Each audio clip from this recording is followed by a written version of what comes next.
नमस्ते विद्यार्थियों, हम हल कर रहे हैं कक्षा 10 की प्रश्नमाला 17, जिसमें माध्य, माध्यक और बहुलक 3 टॉपिक हैं और उन पर एक 6 नंबर का प्रश्न आपके परीक्षा में आता है।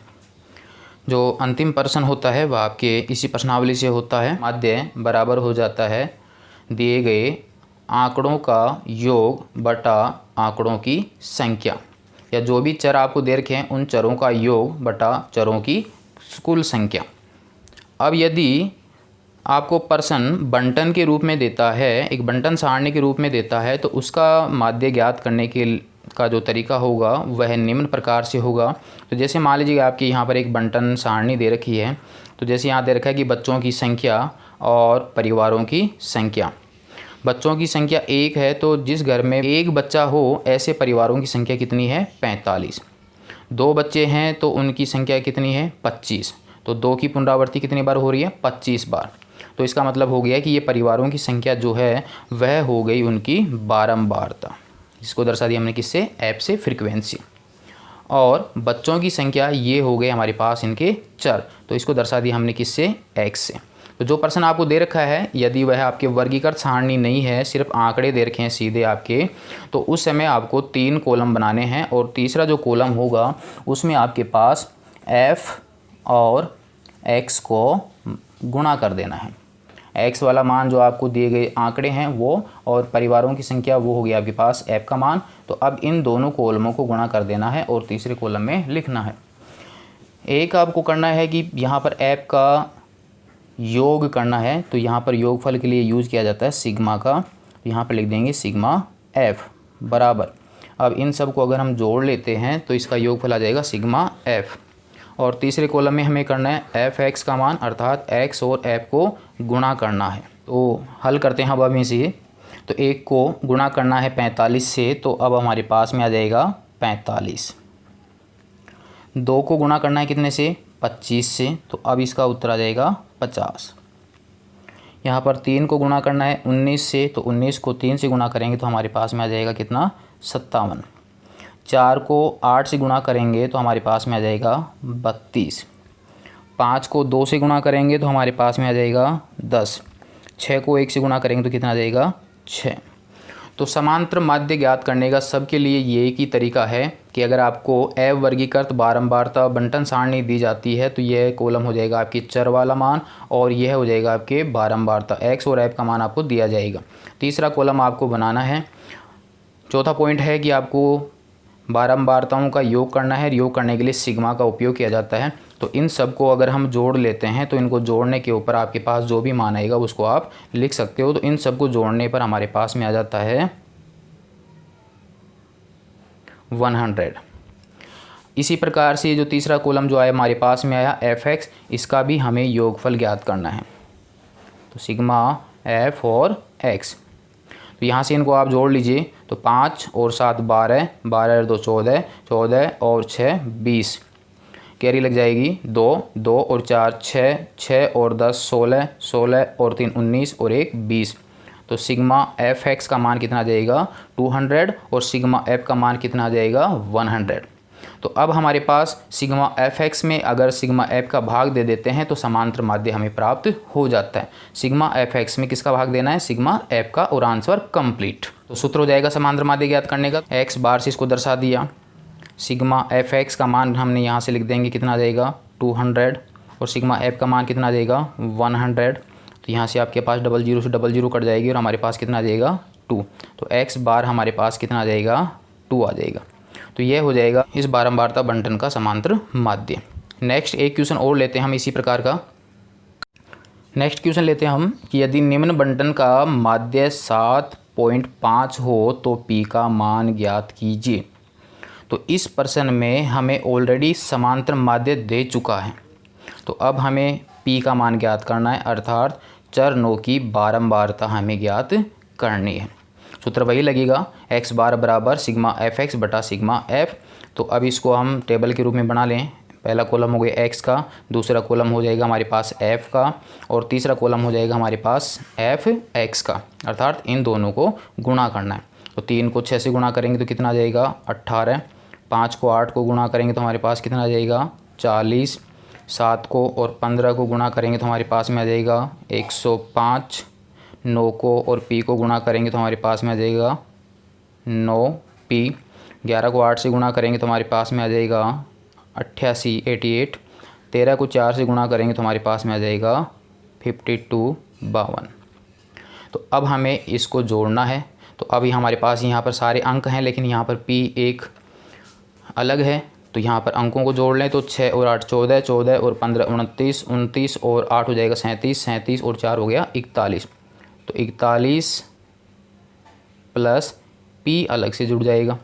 इसी प्रकार से हम इनको जोड़ लें 18, 40, 105, 88 और 52 को, तो इनको जोड़ने पर हमारे पास में आ जाता है 303 प्लस 9p अलग है तो इसको लिखते हैं हम 9p। तो अब हम सूत्र लगा देते हैं समांतर माध्य का। तो चूँकि समांतर माध्य का सूत्र हम जानते हैं, समांतर माध्य x बार, समांतर माध्य x बार बराबर होता है सिग्मा fx बटा सिग्मा f। x बार का मान हमें दे रखा है 7.5, तो इसका मान लिख देंगे हम 7.5 बराबर सिग्मा fx का मान कितना है 303 प्लस 9p, तो 303 प्लस 9p बटा सिग्मा f का मान है 41 प्लस p, तो 41 प्लस p। तो इसको हम हल करेंगे तो यहाँ पर आपके पास वज्र गुणन हो जाएगा। तो वज्र गुणन जब हम हल करेंगे तो 7.5 को पहले गुणा करेंगे हम किससे 41 से। तो जब इसको हल करेंगे तो हमारे पास में आ जाएगा 7.5 गुणा हो जाएगा कितने से 41 प्लस p से बराबर 303 प्लस 9p। तो हल कर लें अब हम इसको, तो यहाँ से इसको गुणा करेंगे तो हमारे पास में आ जाएगा 307.5 प्लस 7.5 को p से गुणा करेंगे तो 7.5p बराबर हो जाएगा 303 प्लस 9p। p वाले पदों को एक तरफ कर लें तो यहाँ पर हमारे पास 307.5 रह जाएगा और 303 को इधर ले लेंगे हम, तो 303 बराबर इधर आपके पास में कितना है 9p और 7.5p इधर चला जाएगा तो माइनस का हो जाएगा, तो 7.5p। घटा लेंगे हम इसको, तो घटाने पर हमारे पास में आ जाएगा 4.5 और 9 में से 7.5 घटाएंगे तो आपके आ जाएगा 1.5p। तो अब हमें निकालना है p का मान, तो 1.5 यहाँ पर आपके आ जाएगा नीचे। तो अब आपके p का मान हो जाएगा p बराबर 4.5 अपॉन 1.5। 1.5 का 4.5 में अगर भाग देंगे तो हमारे पास कितना आ जाएगा 3। तो p का मान कितना आ जाएगा 3, अर्थात चर x की बारंबारता कितनी है 3। तो यहाँ p की जगह कितना होगा 3 होगा। इस प्रकार से हम समांतर माध्य अगर हमें दिया गया हो तो हम किसी की बारंबारता ज्ञात कर सकते हैं। नेक्स्ट प्रश्न लेते हैं हम समांतर माध्य का ही वर्गीकृत सारणी के रूप में। नेक्स्ट क्वेश्चन है हमारे पास 3, जिसमें एक वर्ग दे रखा है और उस वर्ग की दे रखी है हमें बारंबारता। तो इस बारंबारता बंटन का हमें समांतर माध्य ज्ञात करना है, और समांतर माध्य ज्ञात करने का सूत्र हम देख चुके हैं कि x बार बराबर होता है सिग्मा fx बटा सिग्मा f। तो सिग्मा f तो हम इससे ज्ञात कर लेंगे, लेकिन सिग्मा fx हमारे पास है नहीं, अर्थात हमारे पास x नहीं है, क्योंकि यहाँ पर वर्ग दे रखा है x नहीं दे रखा। तो पहले हमें x ज्ञात करना होगा। तो x जो होगा वह इस वर्ग से निकलेगा। तो जब भी आपकी वर्ग वाली टेबल दी जाएगी तो यहाँ पर टेबल का जब निर्माण करोगे आप, तो आपके पास यहाँ 4 कॉलम बन जाएंगे। जब x का मान दिया जाता है तो 3 कॉलम होते हैं, x का, f का और fx का। और जब आपकी वर्ग वाली टेबल दी जाएगी तो आपके पास 4 कॉलम बनेंगे, एक वर्ग का, एक f का हो जाएगा, तीसरा कॉलम हो जाएगा आपके x का, और चौथा कॉलम हो जाएगा आपके f और x का। fx में हमें क्या ज्ञात करना है सिग्मा fx ज्ञात करना होगा, और एक हमें ज्ञात करना होगा सिग्मा f का मान। तो अब हम इसको हल कर लें। तो तीसरा कॉलम हमें ज्ञात करना है x का। x का मतलब होता है इस वर्ग का मध्यमान, तो इसे कहेंगे हम वर्ग का मध्यमान। जिसे दर्शा देंगे किससे, x से। तो मध्य मान का मतलब हो गया वर्ग का मध्य वाला मान। तो एक तो x ज्ञात करने का तरीका यह होता है कि जो वर्ग दे रखा है, कि जैसे 0 से 10 दे रखा है, तो इसके बीच वाला जो मान होगा वो x होगा। तो 0 और 10 के बीच में कितना आएगा, 5। 10 और 20 के बीच में कितना होगा, मध्य मान कितना होगा, 15। 20 और 30 के मध्य कितना होगा, 25। 30 और 40 के 35। या दूसरा तरीका अपना सकते हैं कि जो आपकी निम्न सीमा और उच्च सीमा दी जाती है उन दोनों को आप जोड़ सकते हैं, अर्थात 0 + 10 कर लें और उसमें आप 2 का भाग दे दें। तो अब हमारे पास कितना आ जाएगा, 5। तो x का मान कितना आ गया हमारे पास, 5। सेकंड जो होगा वो उसका तरीका भी यही है कि 10 और 20 को जोड़िए तो कितना हो गया, 30। 30 में 2 का भाग देंगे तो कितना आ जाएगा, 15। अब अगर सभी में जोड़ के 2 का भाग नहीं देना है तो अब आप ये देख सकते हैं कि वर्ग अंतराल कितना चल रहा है, 0 और 10 के बीच में कितने का अंतराल है, 10 का। तो आप इसमें 10 10 जोड़ते जाइए तो आपके आगे वाले पद अपने आप ही आ जाएंगे। 5 में 10 जोड़ा 15, 15 में 10 जोड़ेंगे तो हमारे पास में आ जाएगा 25, 25 में 10 जोड़ेंगे तो हमारे पास में आ जाएगा 35, 35 में अगर 10 जोड़ते हैं तो हमारे पास में कितना आ जाता है, 45। तो इस प्रकार से हमें x का मान प्राप्त हो जाता है। तो अब हमारे पास चौथा कॉलम जो है वो है हमारे पास fx का। तो f हमारे पास ये कॉलम है और x का ये, तो दोनों को गुणा करना है। उस 9 को अगर 5 से गुणा करेंगे तो हमारे पास में कितना आ जाएगा, 45।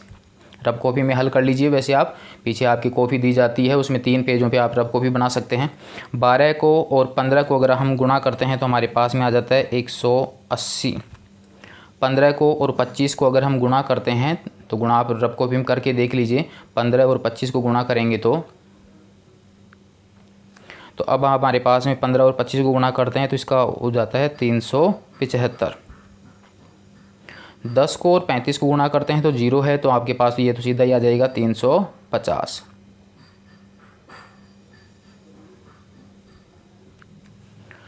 14 को और 45 को गुणा करेंगे तो यहाँ पर आ जाएगा 630। मैंने रब कॉपी में हल कर लिया है। अब हमें करना है सिग्मा ऐप को जोड़ना है, तो आप इसमें जोड़ लीजिए। 9 और यहाँ पर हो गया 12, तो ये हो गया 21। 21 और 5 हो गए आपके पास 26 और 10 36। 36 और 10 46। 46 और 4 हो गए 50। 50 और 10 हो गए कितने आपके, 60। इस प्रकार से आप जोड़ सकते हैं। इसी प्रकार से यहाँ पर इकाई का अंक जोड़ लीजिए। तो 5 और 5 ये हो गया हमारे पास 10, कैरी हो जाएगी 1। तो 4 और 1 5, 5 और 8 कितने हो गए, 13। 13 और 7 20, 20 और 5 25, 25 और 3 28, कैरी हो जाएगी 2। 2 और 1 3, 3 और 3 6, 6 और 3 9, 9 और 6 हो गया हमारे पास 15। तो हो जाएगा 1580। तो इस प्रकार से हमारे पास सिग्मा fx आ जाता है। अब सूत्र लगा देंगे और मान रखिए इसको हल कर लेंगे हम। तो x बार बराबर हमारे पास सूत्र आ जाता है सिग्मा fx बटा सिग्मा f। तो सिग्मा fx का मान कितना आ गया हमारे पास, 1580 बटा 60।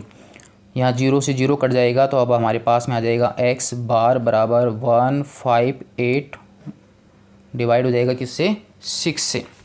और इसको अगर हम सॉर्ट करें तो अब हमारे पास यहाँ पर भी आपकी सम संख्या है, यहाँ पर भी सम संख्या है।